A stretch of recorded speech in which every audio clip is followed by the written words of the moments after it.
Okay. Wonderful. We're here today to talk a little bit about improvisation and particularly riff-based improvisation. These students are absolutely phenomenal, so I can't wait to have the opportunity to work with them. We're going to move over to a B-flat blues really quick, and we're just going to talk about a couple of methods you guys can use, and it can serve as a clinic for all you educators on there about how to get your students started working through improvisation. A lot of times, people tend to make a couple of common mistakes. One of those common mistakes is, oh yeah, just, here's this quick scale, and just take it and just, make up whatever you want, and that's jazz. Okay, look, I'm not gonna disparage anybody at this moment. I just wanna say that's not necessarily the approach that we're going to take today. Really, we have to understand that this music is a language, first and foremost. This music is a language that has a tradition, and that tradition is important. And it's important for the tradition to evolve. There's no way that we can approach any language by simply making things up. It's certainly a part of it to have your own stamp, but if we don't understand how to speak the language, we can't really be innovative.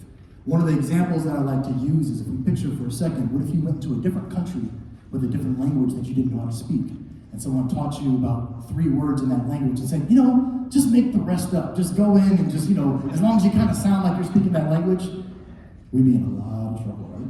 That'd be a big problem. So it's the same thing with music. We don't want to just assume that we understand the style and the nuance. So what we're working with today is, I want you to keep in mind, Professor Keith Hall in his workshop made a very good point where he said that our primary source of understanding music is going to come from tradition, is going to come from recordings. It's also going to come from mentorship. All the tools and books and things that we have are absolutely great secondary resources, but first and foremost, it's going to come from understanding the elders of this music and what they've laid before us. So today, I get the honor of serving as that elder of this music, which I can't believe I'm saying.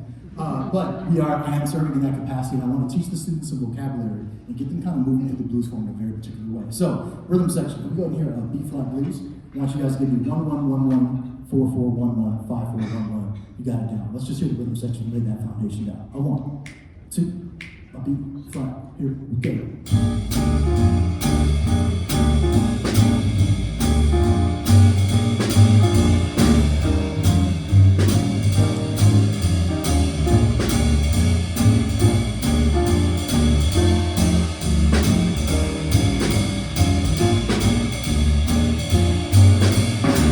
Give a round of applause for sound fantastic. Now, keep in mind, I don't know all of you individually. I do know collectively you guys sound amazing, so some of this might be a little bit of a reminder for you all. But I want to walk you guys through a couple of exercises that have been fundamental for me as an educator. What we're going to work with first is we're just going to understand that chord form, and we're going to start working to build simple riffs. I know we don't have a lot of time today, so let's get into that. And right now, as a full band, let's go ahead and just build in the foundation of each chord. We're on concert B-flat, but we're going to use concert B-flat 6 instead of B-flat 7. All right, so altos and Barry, that's going to be G, trumpets is going to be C, everybody else is going to be B-flat. I want to hear you just establish 1, 3, 5, 6. Can we play that? 1, 2, quarter notes. Right,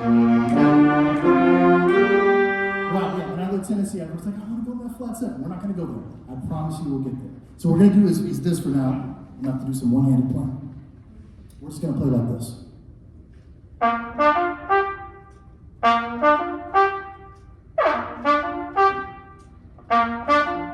Maybe that is a full band. 1, 2, you guys can swing. 1, 2, ready again. Fantastic.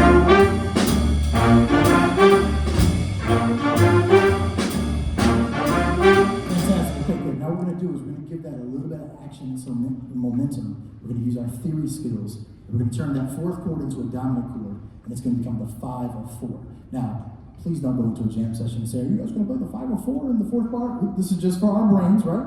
We're just activating the theory, and let's go ahead and play B-flat 7 in that 4th bar. I want you to notice how your ears are now compelled to pull you to the 4 chord. Can we all play that really quick? Notice the difference when we switch to B-flat 7 in that 4th bar. You guys good? 1, 2, 1, 2, B-flat 6. That's right. Take it down. Okay, good. Can we take that B-flat 7 really quick? So that's going to be altos G, B, D, F. We're going to get C, E, G, B-flat for the B-flat instruments, and everybody else good for the A-flat. We're going to try that B-flat 7 chord. 1, 2, ready, again. Yeah, fantastic. That's what we're going to do in the 4th bar. We get to the 5th bar, let's go ahead and play E-flat 7, E-flat 7, back to B-flat 6, B-flat 6. We all comfortable with B-flat 7? I'm sure you got it. What you guys call it. All right, we're on the fifth bar now. E flat 7, E flat 7, B flat 6, B flat 6. 1, 2, ready, again.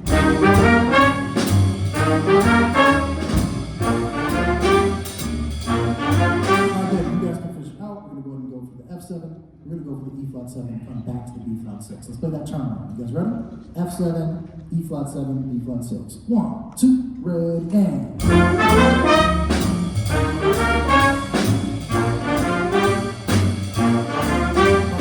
here's what we're going to do, is we're going to work through a couple of different patterns so we can just get comfortable outlining that form and then learn some vocabulary that also outlines these chords in the same way.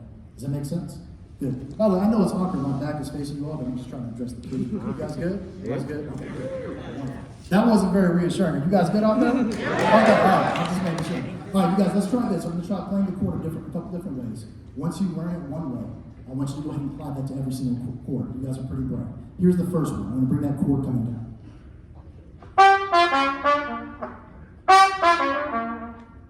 Y'all try playing that by ear. That's that B flat 6 chord. I'll play it one more time. Let's all try that as band. 1, 2, ready, and. No problem. You guys can sing. Do it. Sing it. What does that sound like? Right, that's the flat. I say flat third in the 3. So I got sip it, ho it, da. Sing that. We all play that now? You guys can hear it now, right? 1, 2, ready, yeah. Listen. Let's be the flat third to the 3 to the 1. Can we sing it? Flat third, 3, 1. We play that, ready? And. Oh, snap. Okay, here we go. 2, ready, go. Now we're in it. Now we're going to change the rhythm the second time. Here we go.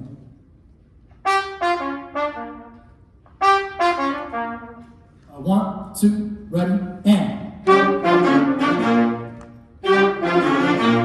guys, I'm going to play one chorus of this with the rhythm section. I want you guys to just listen one time, the second time mimic it. And I'm playing the dominant chords when we get there. Remember that first chord is going to be B flat 6. Let's listen to it. Rhythm. 1, 2, 2, 3.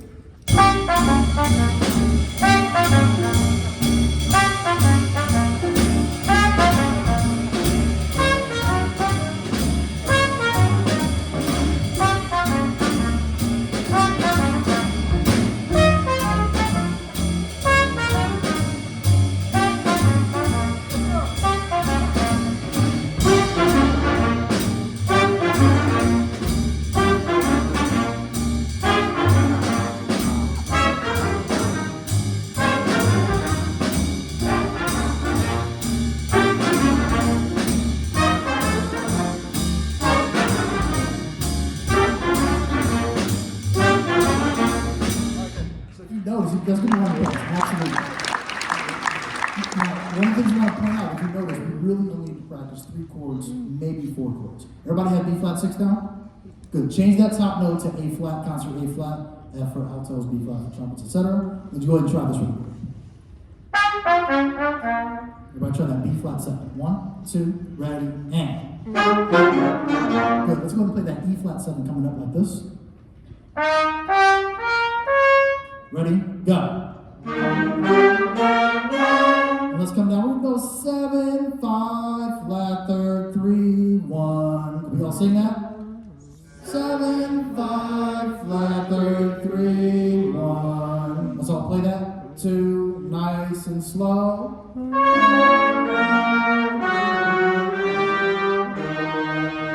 Okay, you guys got the 1 chord, you got the 4 chord. Let's play the 5 chord going up. Ready? Go. Let's say 7, 5, flat third, 3, 1. Can we all sing it and say it? Go. 7, 5, flat third, 3, 1. Oh, it's not very good. You guys play it like that? 1, 2, ready, go. Now let's play it in time.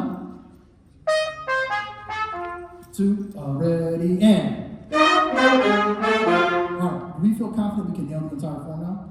Let's go through the entire form one more time. Two, ready, and.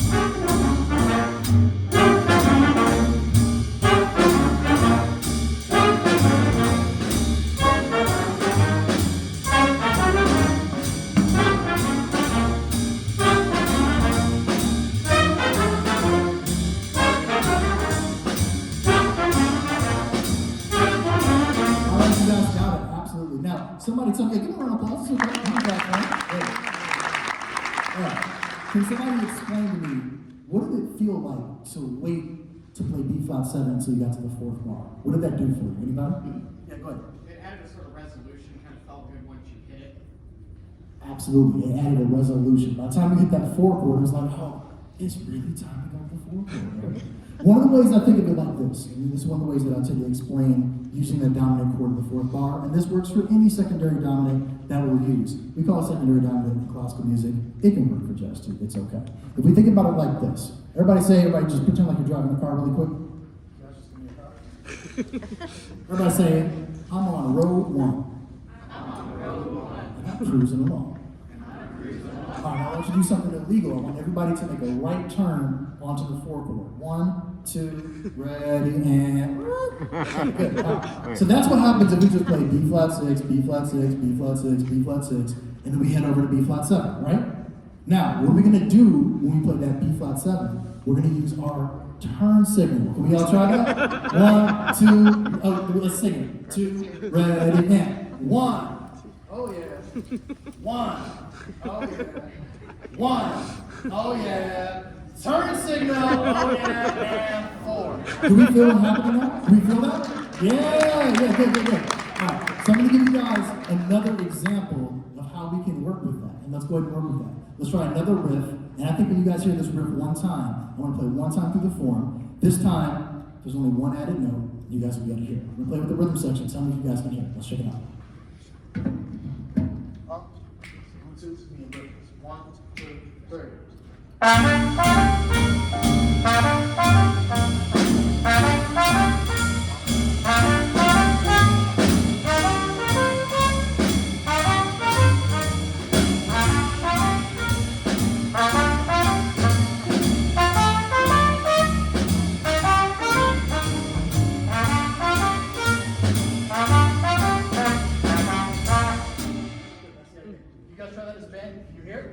just coming right up B flat 6. Let's work on the very first chord. Ready? It's all B flat 6, I promise. Just put the octave on top. 1, 2, 3. You guys got the rest. Try that with the band. Don't forget, we're going to use our turn signal in which bar? 4. Hey, don't disappoint me. Come on. We're going to use the turn signal in which bar? 4. Okay, here we go. Full band. Let's try it. 1, 2, 2, 3.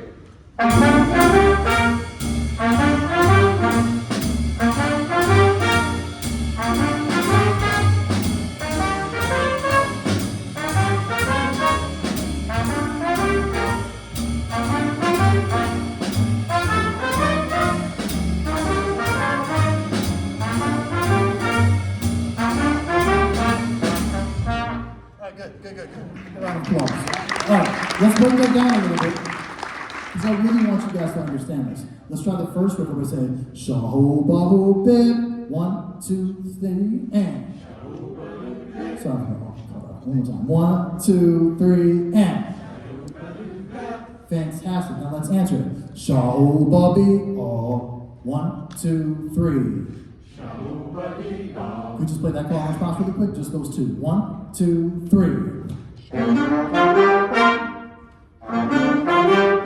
This time we're going to go Shaho Babu Bib, Shaho Bahu Bib. Can we try that? Going into flat 7. 1, 2, 3.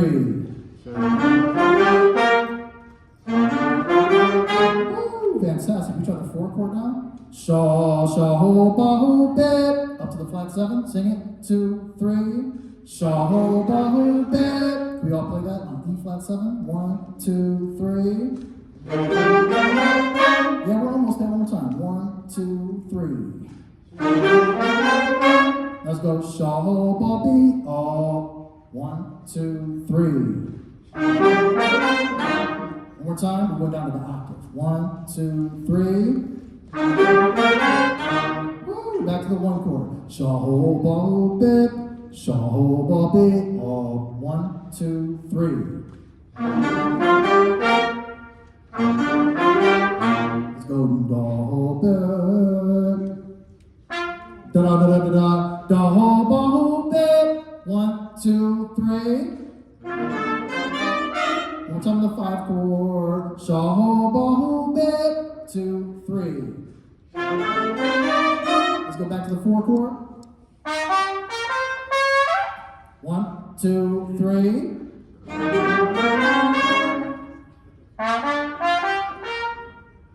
Ready? And. You play the whole form, let's go. You guys got it. 1, 2, 2, ready, and. Okay. We're on the 1. Use that turn signal. To the 4. There we go, coming down. Yeah. Come back down. To the 5 now. To the 4. That's the 1.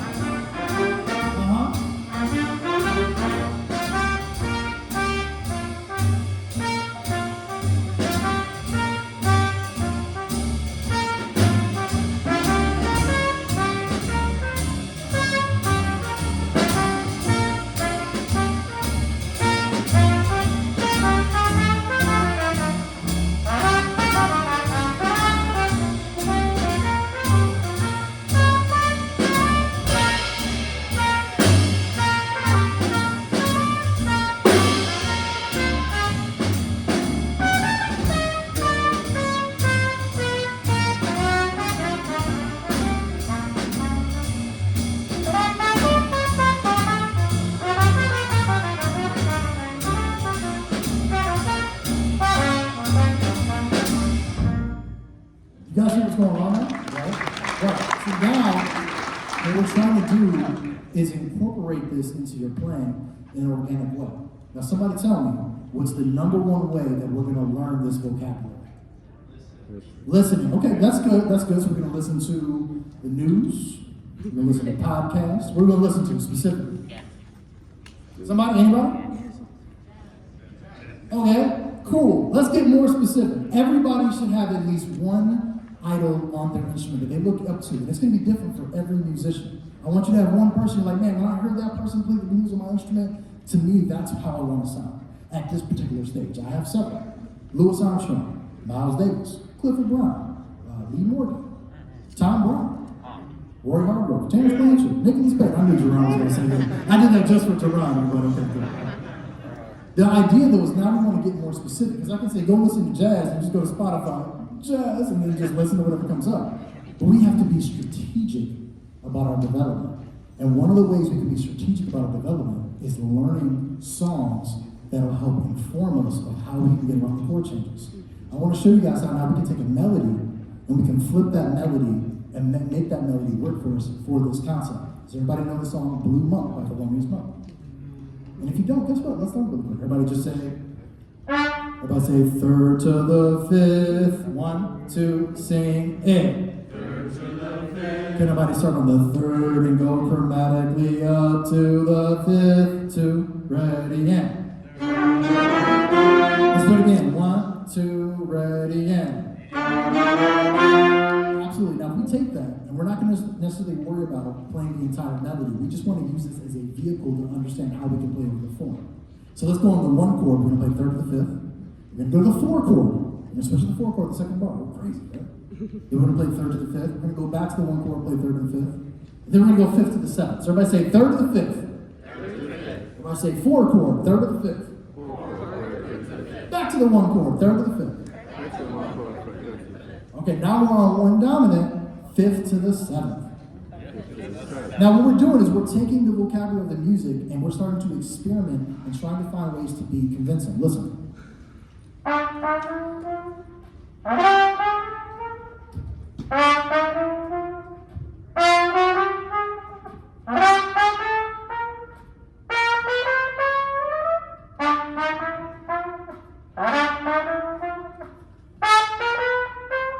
So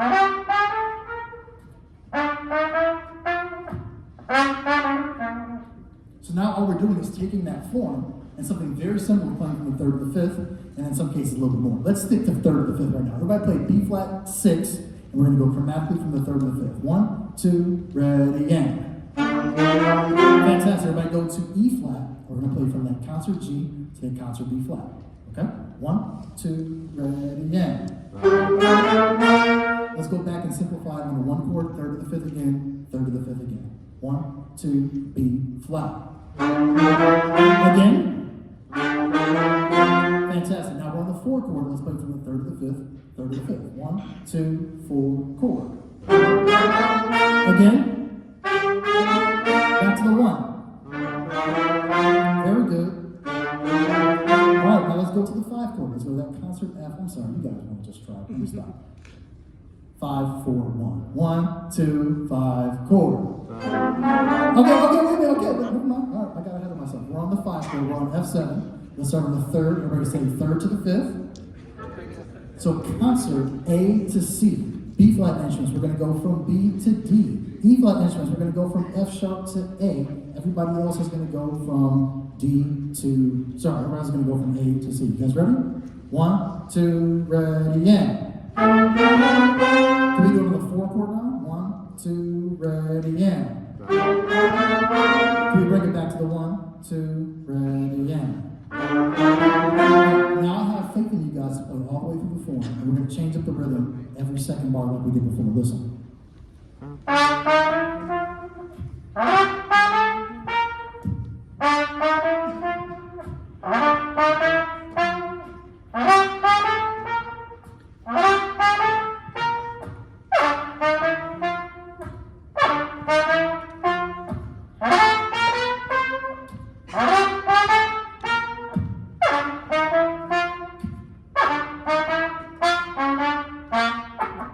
Let's try it. B flat. 1, 2, 2, ready, and.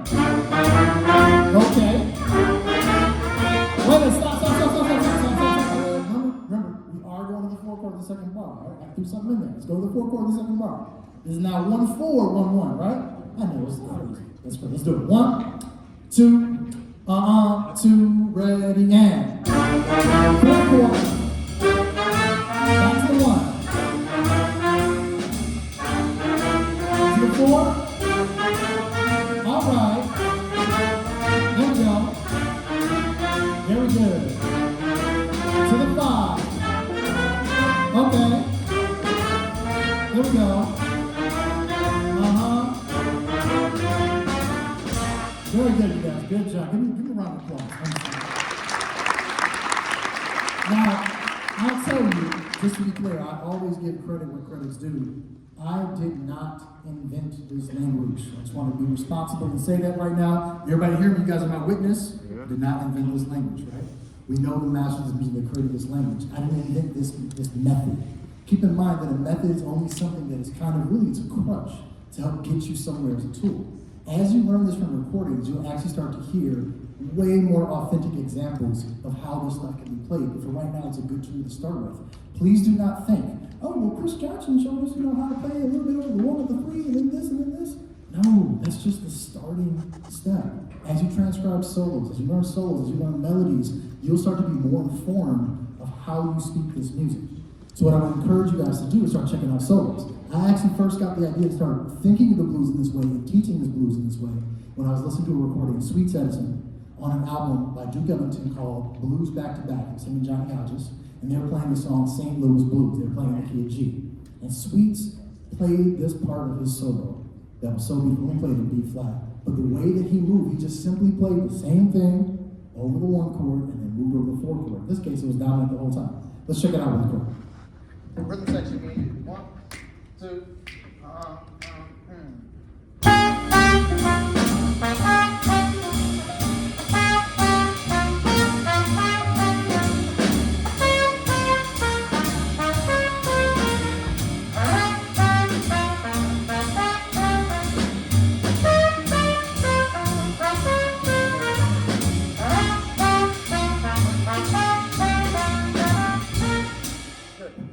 Learn that really quick. Everybody Everybody say 7, 6, 5, 1. Can we all sing that? 7, 6, 5, 1. Let's put that over B flat 7 and try that out. 1, 2, play that. Fantastic. Can we play this rhythm? 1, 2, ready, again. Okay, I want you guys to think for a second. Use your ears. And guys, it's going to get messy for a second. I apologize. Without me guiding you through it, everybody on their own, figure that out over the 4 chord and the 5 chord. Go for it. Just practice real quick. Go ahead.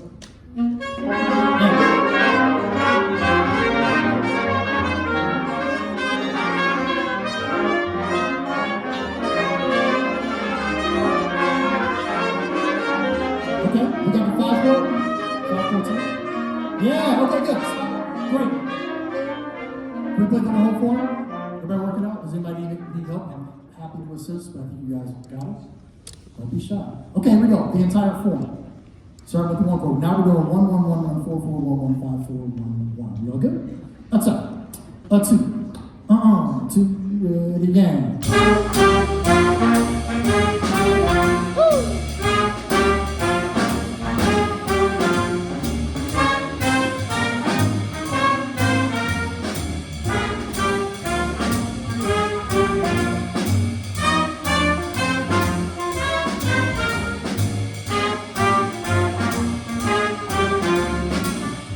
See how quickly the ground out is? I mean, it's pretty phenomenal, okay? Very well. Now, granted, they were already pretty amazing to start with, but I think they learned a couple things today. All right, one more thing I want to talk about is that the music has a history. Can we all say that? One more time. The music has a history. So that's really important to keep in mind that sometimes when we're playing phrases, some of those phrases will elicit certain response. Okay, good. Why do we know that? Why do we know that? It has history.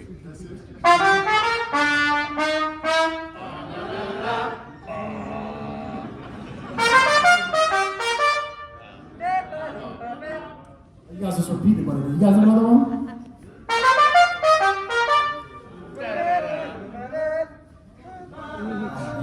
Just so you guys, that's Louis Armstrong, and I'm embarrassed right now. That's the right response. You guys got it right.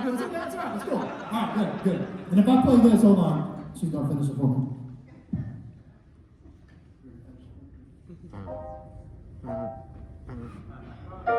So, come on now. That's right. It has a history. Now, that's an important part of my history is the Count Basie Orchestra, and I spent so much time on the road with them, and we would crack up laughing because we'd be on the road, and a certain ones of us played a certain riff. The rest of the band would call back with a vocal response. And the first time it happened, I said, are you serious right now? There's a song called Big Fat Daddy, right? There's a song, it's an old blues singer, and for years I didn't even know about this song, but on the road, the guys would sing the response. If anybody played this riff, everybody in the band would immediately go, a big fat mama, right? Right away, right? And it's a part of the history, it's part of the culture. So then anytime somebody wanted to get the band to respond, they would just play that. So the music has a language, the music has a history, and now you guys have some tools that you can use. Go check out the recordings and get specific. Really quick, favorite trombone player? Tricky Sam. Ooh, that's a good one to pick. What about you? J.J. Johnson. Okay, what's your favorite clarinetist?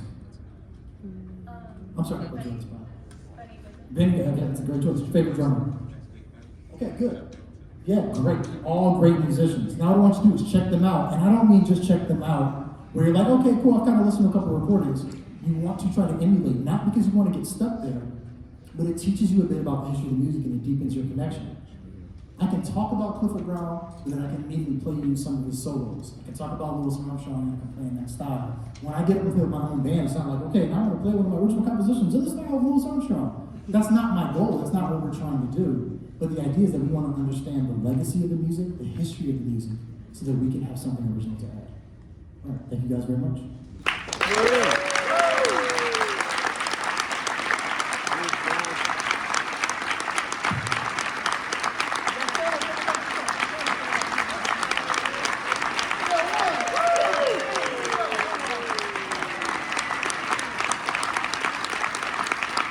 just amazing musicians. And, we hope you guys will stick around and hear the MSBOA All-State Jazz Group that I'm conducting in a minute. Thank you so much for being here. Appreciate it. Kris Johnson.